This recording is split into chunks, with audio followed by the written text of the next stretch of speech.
हे दोस्तों, कुछ टाइम पहले मैंने जब एटीट्यूड से रिलेटेड वीडियो बनाया था तो उसमें मैंने बताया था कि आपका एटीट्यूड बहुत ज्यादा मैटर करता है इस बात को लेके कि आप लाइफ में कितने सक्सेसफुल बन सकते हो।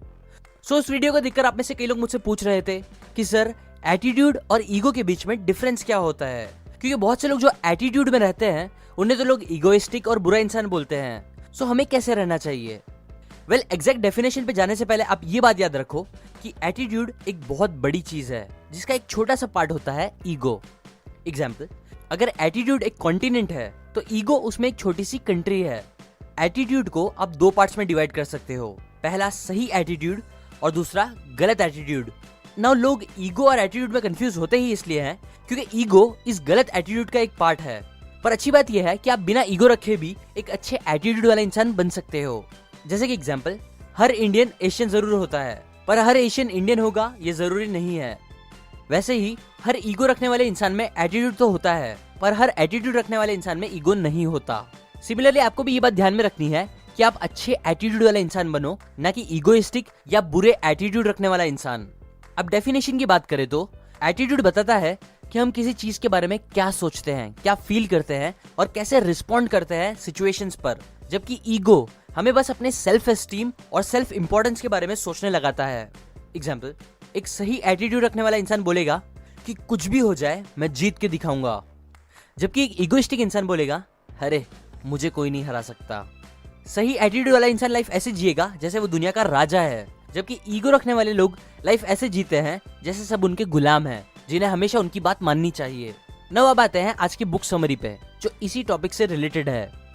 ऑथर रेयान को बहुत यंग एज में काफी बड़ी बड़ी सक्सेस मिल गई थी। वो 19 साल के थे जब वो एक बड़ी टैलेंट मैनेजमेंट एजेंसी के यंगेस्ट एग्जीक्यूटिव बन गए थे, जिन्होंने फिर कई बड़े बड़े रॉक बैंड्स की साइनिंग कराई, कई बुक्स रिलेटेड कंसल्टिंग की जिनकी मिलियंस ऑफ कॉपीज सोल्ड हुई। इसके बाद बस 21 साल की एज में वो अमेरिकन अपैरल जैसी $1 बिलियन कंपनी के मार्केटिंग डायरेक्टर बन गए और 25 साल की एज में वो एक बेस्ट सेलिंग ऑथर भी बन गए। सब कुछ परफेक्ट था, बट फिर वक्त कुछ ऐसे बदला कि उनसे उनका सब कुछ छिन गया। वो फेल होने लगे और उनके फेलियर का जो सबसे मेन रीजन था वो उन्होंने अपने हाथ पे टैटू बनवा के लिखा लिया ताकि वो वापस ऐसी गलती कभी ना करे और उन्हें ऐसे फेलियर्स फेस करने ना पड़े। उनके हाथ पे जो उन्होंने टैटू बनवाया था उस पे लिखा हुआ था ईगो इज द एनिमी, क्योंकि उनका ईगो ही था उनके फेल होने का मेन रीजन जो वो कभी नहीं भूलना चाहते। ऑथर रेयान ईगो को कुछ ऐसे डिफाइन करते हैं। वो बोलते हैं ईगो हमारी वो अनहेल्दी बिलीफ है जो हमें अपने आप को बहुत ज्यादा इंपॉर्टेंट फील करवाती है। ईगो वो है जो हमारे कॉन्फिडेंस को एरोगेंस, घमंड में कन्वर्ट कर देती है। ईगो वो खतरनाक चीज है जो हमारे लॉन्ग टर्म गोल्स को बर्बाद कर देती है, शॉर्ट टर्म सेटिस्फेक्शन दिलाते हुए, अपने आप को कुछ टाइम के लिए दूसरों से बड़ा महसूस कराते हुए, जो सही नहीं है। ऑथर बोलते हैं हर इंसान अपनी लाइफ के किसी भी टाइम पे 3 में से एक स्टेज पे होता है। पहला एस्पायरिंग स्टेज, दूसरा सक्सीडिंग, तीसरा फेलिंग। मतलब फर्स्ट या तो वो कुछ एस्पायर कर रहा होता है, मतलब कुछ अचीव करने के लिए काम कर रहा होता है, कुछ बनना चाह रहा होता है। सेकंड, या तो वो कुछ ऑलरेडी अचीव कर चुका होता है, मतलब उसे कुछ सक्सेस मिल गई होती है। या फिर थर्ड, वो फेल हो रहा होता है, मतलब वो कुछ अचीव नहीं कर पा रहा होता। अब प्रॉब्लम यह है कि इन तीनों स्टेजेस पे जो हमारा सबसे बड़ा दुश्मन हमें गिराने के लिए खड़ा होता है हमारे सामने, वो होता है हमारा खुद का ईगो। चलो अब हम देखते हैं कि तीनों स्टेजेस में कैसे ईगो हमारे गोल्स के बीच में आता है। First, aspiring stage. यह है रोहित। रोहित ने आज बॉडी बिल्डिंग से रिलेटेड एक वीडियो देखा जो उसे बहुत पसंद आया, इसलिए फिर उसने डिसाइड कर लिया कि ठीक है अब मैं एक अच्छा बॉडी बिल्डर बनूंगा, बस कुछ भी हो जाए। अब ये डिसाइड करने के बाद वो क्या करता है कि जाके अपने दोस्तों को इस बारे में बताने लगता है। वो बोलता है भाई लोग देखो बहुत हो गया, अब से मैं जिम करूंगा, अच्छी डाइट करूंगा, जॉगिंग करूंगा, साइकिलिंग करूंगा, ये करूंगा वो भी करूंगा, बस देखो तुम लोग। ऐसे ही पूरे जोश के साथ वो जिम ज्वाइन करता है और पहले ही दिन वर्कआउट करके इंस्टाग्राम एफबी पे पोस्ट डालता है, no pain no gain, #working on my dreams. ऐसे ही फिर वो जितनी चीजें करता नहीं उससे ज्यादा दिखावा करने लगता है और फिर कुछ दिन में क्या होता है, उसका पूरा मोटिवेशन खत्म हो जाता है और वो बैक टू नॉर्मल लाइफ में आ जाता है। वेल, ऐसा बहुत से लोगों के साथ होता है और इसके पीछे का रीजन है ईगो। देखो, हमारा ईगो हमें हमेशा ये सोचने लगाता है कि दूसरे हमारे बारे में क्या सोच रहे हैं, इसलिए फिर हम अपने गोल्स को बार बार एक्शन लेके पूरा करने के बजाय दूसरों को इंप्रेस करने के लिए इजी चीजें करने लगते हैं, जैसे कि बड़ी बड़ी बातें करना, सोशल मीडिया पे पोस्ट डालना, जो रियलिटी में ना दूसरों को इंप्रेस करता है ना हमें अपने गोल्स को पूरा करने देता है। क्योंकि देखो, बस बातें करते रहने में, दिखावा करते रहने में भी वही सेम रिसोर्सेज यूज होती है जो एक्चुअल में उन गोल्स को पूरा करने के लिए चाहिए, जो है हमारा टाइम, मेंटल फिजिकल एनर्जी और हमारा विल पावर, जो मोस्टली हम बस बातें करके, दिखावा करने में यूज करके खत्म कर देते हैं। इसलिए ऑथर बोलते हैं कि बहुत अच्छा है अगर आप स्टार्ट में अपने गोल्स को दूसरों को बताने के बजाय, अपने दिमाग में उन गोल्स के बारे में दिन भर सोचने के बजाय, वही एनर्जी एक्शंस लेने में यूज करो और अपने गोल्स को पूरा करो। Second stage, succeeding. बस 18 साल की एज में हॉवर्ड ह्यूग्स ने एक बहुत बड़ा डिसीजन लिया। उन्होंने क्या किया कि अपने रिलेटिव्स को पैसे देके अपनी फैमिली बिजनेस के 100% शेयर्स खुद खरीद लिए, जिससे वो कंपनी के मालिक बन गए, जो एक ऑयल ड्रिल बिट कंपनी थी। ये एक बहुत बोल्ड डिसीजन था क्योंकि उन्हें इतनी नॉलेज नहीं थी बिजनेस के बारे में, बट स्टिल ये उनका एक बहुत ब्रिलियंट मूव साबित हुआ। ह्यूग्स ने उस कंपनी को 1 मिलियन से पहुंचा के $1 बिलियन की कंपनी बना दी, जिससे वो बहुत सक्सेसफुल बन गए। लेकिन फिर क्या हुआ, उनके इसी ओवर कॉन्फिडेंस ने, या आप बोल सकते हो ईगो ने, उनके करियर को पूरी हिस्ट्री के सबसे एम्बैरेसिंग, डिसऑनेस्ट, वेस्ट करियर में से एक बना दिया। ह्यूग्स को जो बहुत बड़ी सक्सेस मिली थी स्टार्टिंग में, उसने उन्हें ये बिलीव करा दिया कि वो बहुत टैलेंटेड है और वो किसी भी बिजनेस में बहुत सक्सेसफुल बन सकते हैं। इसीलिए फिर वो एविएशन फील्ड में गए, फिल्म मेकिंग में गए, स्टॉक मार्केट में गए, जहां हर जगह उन्हें बहुत लॉस हुआ। इनफैक्ट एक बायोग्राफर ने अपनी बुक में ह्यूग्स की एंडिंग लाइफ का एक सीन ऐसा बताया है कि वो अपनी फेवरेट चेयर पे बैठे थे, नेकेड, बिना नहाए, बिना कोई उनका ख्याल रखे। वो लड़ रहे थे लॉयर्स से, इन्वेस्टिगेटर्स से, इन्वेस्टर्स से, अपने सारे गलत काम को छुपाते हुए, ताकि उनसे उनका सब कुछ ना छिन जाए। ह्यूग्स का ईगो ही उनकी ऐसी शर्मनाक अंत का रीजन साबित हुआ, इतनी ह्यूज सक्सेस मिलने के बाद भी। कई बार जब एक इंसान को सक्सेस मिल जाती है किसी भी फील्ड में, तो बहुत बार उसका ईगो उसे हम्बल और सीखते रहने वाले इंसान से हटाकर एक ओवर कॉन्फिडेंट इंसान बना देता है अपनी कैपेबिलिटीज को लेकर, और इसीलिए ही फिर वो सक्सेस को मेंटेन नहीं कर पाते और उनसे उनका सब कुछ बहुत जल्दी छिन भी जाता है। Third, failing. कई सारे स्कैंडल्स और $300 मिलियन का लॉस होने के बाद जब अमेरिकन अपैरल के फाउंडर डॉ चानी को कंपनी ने 2 ऑप्शंस दिए। पहला, या तो वो सीईओ के पोस्ट से रिजाइन करके एक क्रिएटिव कंसल्टेंट बन जाए कंपनी के लिए, जिसके लिए उन्हें बहुत अच्छी खासी सैलरी भी मिलेगी, या फिर वो पूरी तरह से रिजाइन करके कंपनी को छोड़ दे। तब डॉ ने दोनों ऑप्शंस नहीं लिए, बल्कि एक तीसरा और बदतर ऑप्शन चूज किया, जो था लड़ाई का। उन्होंने अपनी कंपनी के ऊपर केस कर दिया। कंपनी के लिए एक नया बेटर सीईओ सर्च करने के बजाय उन्होंने कंपनी को बैंक्रप्सी की कगार पे लाके खड़ा कर दिया।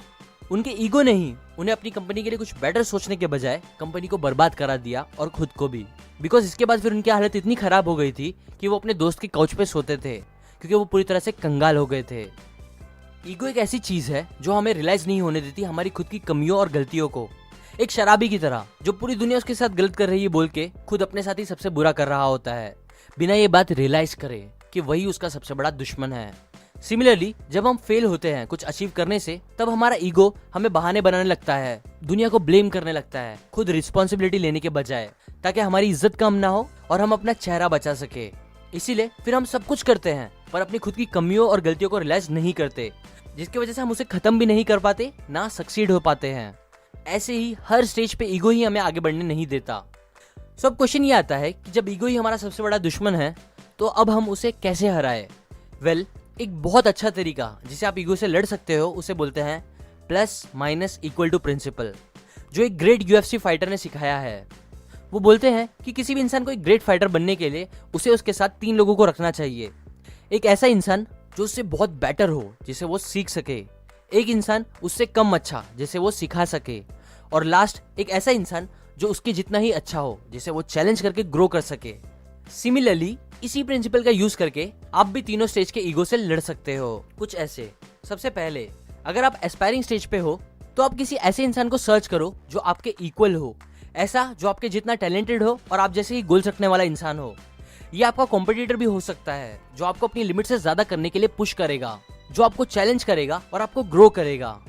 जब ऐसा इंसान आपके साथ रहेगा तब आपके पास दूसरों पे ध्यान देने का टाइम नहीं रहेगा, ना आप दूसरों की इतनी केयर करोगे, क्योंकि अब आप उससे कम्पीट करके उससे आगे बढ़ने में बिजी रहोगे। एग्जाम्पल, अगर आपको बिजनेस करना है तो आप उन लोगों के साथ रहो जो आपकी तरह बिजनेस करना चाहते हैं। इससे आप उनसे सीखोगे भी और उनसे आगे बढ़ने के लिए मेहनत भी ज्यादा करोगे। अगर आप सक्सीडिंग स्टेज पे हो तो आप क्या करो कि ऐसे इंसान के साथ ज्यादा रहो जो आपसे प्लस हो, मतलब आपसे बहुत ज्यादा सक्सेसफुल और कामयाब हो। क्योंकि जब सक्सेस का बुखार आपको चढ़ेगा तब ये इंसान आपको याद दिलाएगा कि अभी भी आप बहुत पीछे हो, और इससे आपके अंदर ईगो और घमंड नहीं आएगा, बल्कि ह्यूमिलिटी आएगी। जो ईगो को खत्म करने के लिए सबसे ज्यादा जरूरी होती है। आपका प्लस आपका मेंटर भी हो सकता है या कोई भी ऐसा इंसान जो आपसे बहुत आगे हो। और लास्ट, अगर आप फेलिंग स्टेज पे हो तो आप ऐसे इंसान के साथ ज्यादा रहो जो आपसे भी कम हो अचीवमेंट्स में, जिसे आप सिखा सको चीजें। बिकॉज कई बार ऐसा होता है कि सिखाने से हमें पता चलता है कि हमने खुद कहाँ गलती करी थी और कहाँ हम बेटर हो सकते हैं।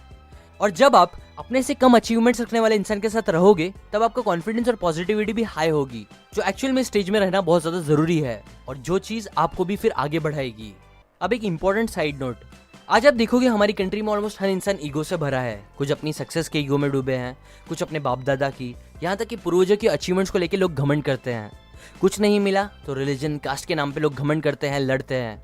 और यही सब चीज है जो आज हमारे देश को आगे बढ़ने नहीं दे रही है।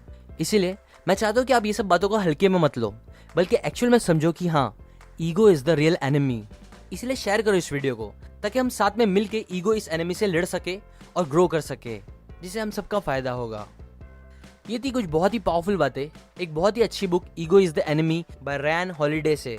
इस बुक में बहुत ही अच्छी बातें बताई है ऑथर ने, जो हमारी लाइफ में आगे बढ़ने के लिए हमें पता होना बहुत जरूरी है। अगर आपको ये बुक खरीदनी है तो आप डिस्क्रिप्शन से जाके खरीद सकते हो, या फिर अगर आपको इस बुक की फ्री ऑडियो बुक चाहिए तो आप seekn.org/audible से जाके वो ले सकते हो। ऑडिबल एक अमेजोन कंपनी है जो 1 महीने का फ्री ट्रायल देती है, जैसे जाके आप वो ले सकते हो, या अगेन जिसकी लिंक डिस्क्रिप्शन में दी है। और लास्ट, अगर आप मेरी वीडियोस को कभी मिस नहीं करना चाहते तो आप सब्सक्राइब करने के बाद बेल आइकन पर जरूर क्लिक करें। इससे जब भी मैं न्यू वीडियो डालूंगा, जो मैं हर संडे को डालता हूँ, तब आपको उसका नोटिफिकेशन आ जाएगा, वरना नहीं आएगा और आप ऐसी काम की नॉलेज मिस कर दोगे। लाइक करें अगर आपको ये बातें काम की लगी, कमेंट करके बताएं अपने व्यूज इस टॉपिक के बारे में, शेयर करें इस वीडियो को अपने फ्रेंड्स एंड फैमिली के साथ। And finally, thanks for watching.